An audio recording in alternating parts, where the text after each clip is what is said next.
थे बंदे जा रहे थे यहाँ से, किसान जाते उनके साथ में मारपीट करी। आज हम देख रहे हैं आज भी बहुत संख्या में लोग यहाँ से जा रहे हैं, दिल्ली जा रहे हैं। जब तक भारत सरकार बिल वापसी नहीं लेगी, एमएसपी पे कानून नहीं बनाएगी, किसान घर वापसी नहीं करेगा।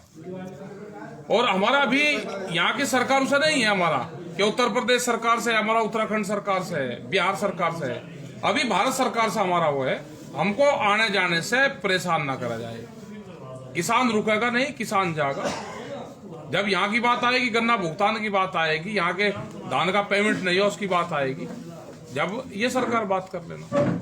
लेकिन अभी भी आप अपनी मांगों पर अड़े हुए हैं, फिर भी केंद्र सरकार के कानों पर जू नहीं रेंग रही है और केंद्र सरकार की तरफ से किसानों को कोई आश्वासन नहीं मिल रहा है। अगर आगे भी केंद्र सरकार से कोई आश्वासन नहीं मिलता है किसानों को, तो उसके बाद अगला कदम क्या रहेगा? देखो, हमारा तो यही है कि हम शांतिपूर्ण तरीके से अपना आंदोलन चलाएंगे। जब हम 1 महीने में और 35 आदमी शहीद होने के बाद में वापसी नहीं हटे, तो हम अगले महीने भी वापसी नहीं हटने के। हम चलेंगे ना, 26 जनवरी को चलेंगे। ये हमको खालिस्तानी बताते हैं, आतंकवादी बताते हैं, ये चाइनीज से फंडिंग बताते हैं, ये कनाडाइज बताते हैं। हम चलेंगे ना 26 तारीख को, परेड में शामिल होंगे, तिरंगे झंडे लगा के ट्रैक्टर पे चलेंगे।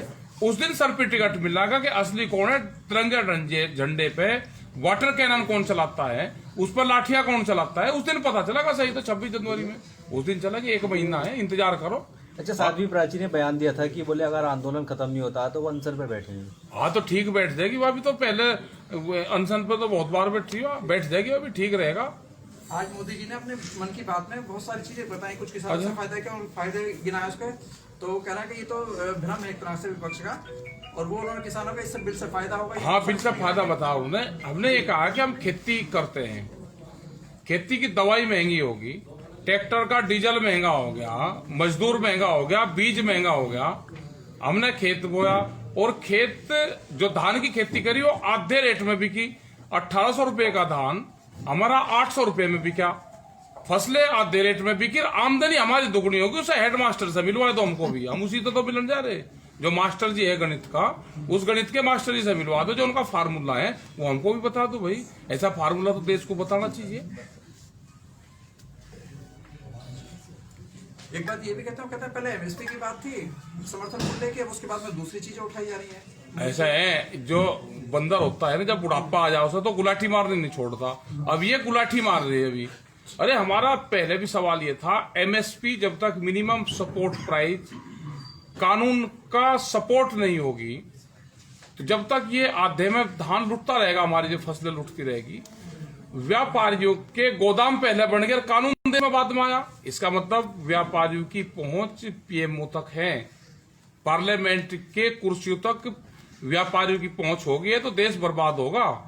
देश को नहीं कोई बचा सकता। मतलब ऐसी क्या सिरदर्दी हो रही इनके भाई, कानून के लेके हटेंगे नहीं। फिक्की चैम्बर में कहते हैं, व्यापारियों के चैम्बर में जाके कि कृषि कानून बहुत बढ़िया है, किसानों को फायदा होगा, कह रहे व्यापारियों को, और फायदा होगा किसान को। वो गणित समझ में नहीं आया, कौन सा फार्मूला है। अच्छा, एक फोटो वायरल हो रहा है जिसमें दिखाया जा रहा है कि जियो के जो है बोरे हैं उसके अंदर गेहूं डाली जा रही है, कि कह रहे हैं कि बोले उनके गोदाम खुल गए हैं अभी से। हाँ, डाल के होगा तो डाल रहे हैं। वे सस्ते में लेकर महंगे में बेचेंगे। वे वही तो कंपनी है जिसने डाटा दिया था टेलीफोन का। सारे बालक कह ले कौन, जियो कह लेगा फ्री में मिल रहा। मोबाइल भी फ्री में दिया, वो भी फ्री में दिया, और 3 महीने बाद में कह लगे भाई अभी बढ़ा दो, और फिर बढ़ा दो, और दूसरे वाले खत्म कर दिए, BSNL खत्म करके, और जियो हो गया। ये तो जब गोदाम बने ये बताया गया था अडानी गौशाला ही बन रही। हमने भी सोचा भाई गौशाला बढ़नी, ठीक काम कर रही है। पहले भी जो वे होते थे ना, व्यापारी होते थे, सेठ लोग होते थे, वे धर्मशालाएं, गौशालाएं, प्याऊ वे बनाते थे, कुएं बनाते थे। लेकिन यहाँ तो कुछ नहीं, यहाँ तो स्टील के गोदाम बने हैं। तो ये तो अनाज इकट्ठा करने का एक बड़ा षड्यंत्र है। ये छोटा दुकानदार भी खत्म होगा, मजदूर भी खत्म होगा। जो यहाँ पे दुकान है, आप गजरोले में देख रहे हैं, जो छोटा दुकानदार है, जो अपने 50 परिवारों को उधार सामान देता है, वो भी खत्म होगा। मॉल सिस्टम होगा, ये सब दुकानदार भी खत्म होंगे, देश का मजदूर भी खत्म होगा। तो ये लड़ाई खाली किसान की नहीं है। किसान तो जो अन्न पैदा करता है, जो उसको कीमत मिलती है, वो दुकान को भी देता है, मजदूर को भी देता है, वो तो बांटता है। वो अपने पास में थोड़ा रखता है। इससे स्मॉल इंडस्ट्रीज खत्म होगी, छोटा व्यापारी खत्म होगा। और जो रेहड़ी पटड़ी पे जो साप्ताहिक बाजार वाले हैं वे 4.5 करोड़ लोग, वॉलमार्ट जैसी कंपनी आएगी, उनका पहला टारगेट है कि उनको खत्म करो। जो साप्ताहिक बाजार है वे नहीं लगनी चाहिए, जो पैट लगती थी वे खत्म होंगे। अब किसान की एक सूत्री मांग यही है, बस बिल वापस हो, केवल बिल वापसी हो, एमएसपी पे कानून बने। बिजली का है, 10 साल पुराने ट्रैक्टरों का है, किसान क्रेडिट कार्ड का है, सारे सवाल है। अभी सवाल पर बात कहां कर रही सरकार? सरकार को 7 साल से ढूंढ रहे, सरकार रहती कहां है? और उसे छोड़ना है नहीं। सरकार का पता चल गया कि सरकार दिल्ली में रह रही, दिल्ली से चारों तरफ कूद से घेर ली, दिल्ली में घोड़ा लाठी दे रखी सरकार के, बकसने के नहीं। जब तक यह रास्ता नहीं इसका बैठने का, इसे छोड़ने के नहीं।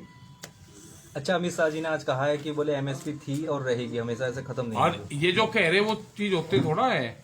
हमने कहा कि उस पर कानून बने।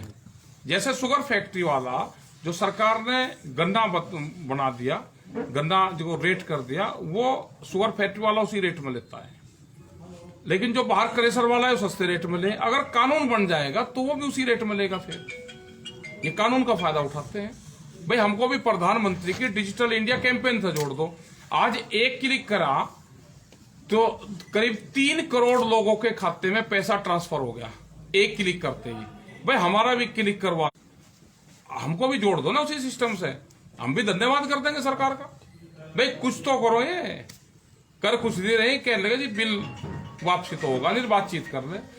बिल वापसी नहीं तो घर वापसी नहीं।